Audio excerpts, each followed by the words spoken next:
কোটিপতি মেয়ে যখন গাড়ি থেকে বের হতে যাচ্ছিল তখনই তার অ্যাসিস্ট্যান্টকে বলল তার কোটটা মাটিতে বিছিয়ে দিতে, যাতে তার দামি জুতো নোংরা না হয়। এদিকে সাধারণ মেয়েটি মন খারাপ করে আকাশের দিকে তাকিয়ে এসে বলে সে একজন ভালো মনের মানুষের সন্ধান করছে, যে তাকে মন থেকে ভালোবাসবে। তখনই আকাশে একটি তারা চমকে উঠল, তারপর তার ফোনের স্ক্রিনটাও চমকে উঠল।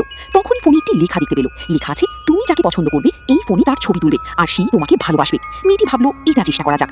তখনই মেয়েটি দেখতে পেল একজন সিইওকে, যাকে সে অনেক দিন ধরে পছন্দ করতো। সে বাড়িতে আসছিল।